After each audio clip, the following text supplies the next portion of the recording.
တကယ်ကြောင်းလုံးမင်္ဂလာပါကျွန်တော်ဒီနေ့မှာဆိုရင်ချိန်ခွင်တွေချိန်ခွက်တွေဘာမှသုံးစရာမလိုပဲနဲ့မိမိအိမ်မှာရှိတဲ့ပကံလုံးတွေဇွန်းတွေတွေကိုအသုံးပြုပြီးတော့ကြက်ဥပူတင်လုပ်ပြပေးသွားပါမယ်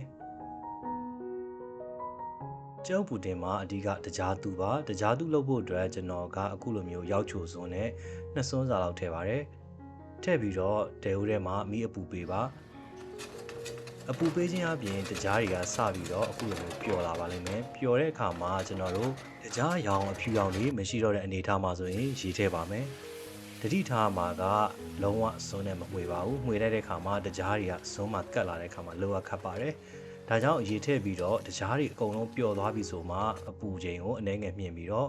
အခုလိုမျိုးပူစီပေါင်းအကြီးတွေထလာပြီးတော့တကြားရည်ကအနည်းငယ်လေးပြစ်သွားပြီဆိုရင်ကျွန်တော်တို့လိုချင်တဲ့တကြားတူကိုရပြီဖြစ်ပါတယ်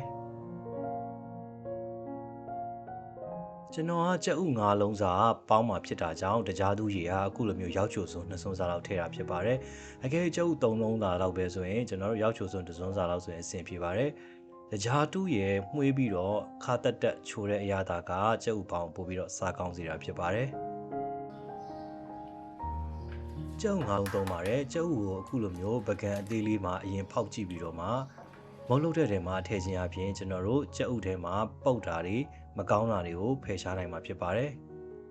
။ကြက်ဥဟာပကံလုံးတစ်ဝက်ရှိပါတယ်။ဒါကြောင့်ကျွန်တော်ကနွားနို့ကိုပကံလုံးတစ်လုံးသာထည့်ပါမယ်။ကြက်ဥတစ်စဆိုရင်နွားနို့က2စပါ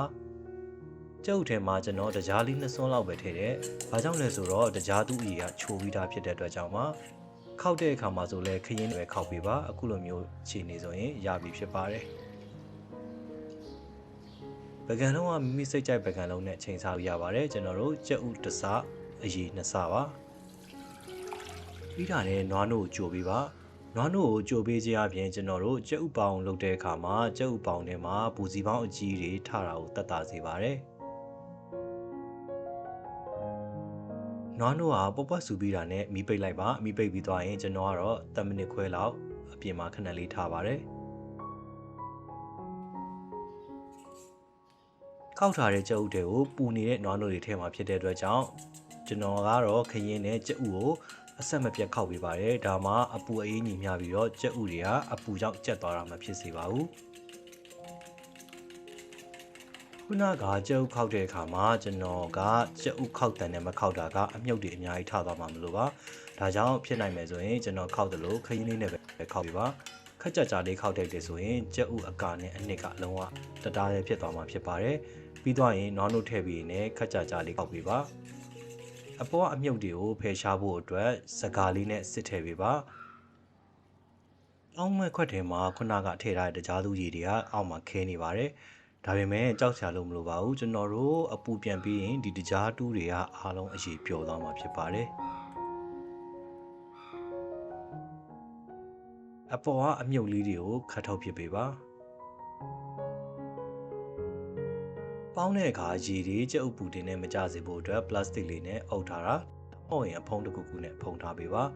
ပြီးသွားရင်ရေနွေးခွေးနဲ့မိနစ်30လောက်ပေါင်းပေးပါကြက်ဥပေါင်းတဲ့အခါမှာအမြဲတမ်းတတိထားမှာက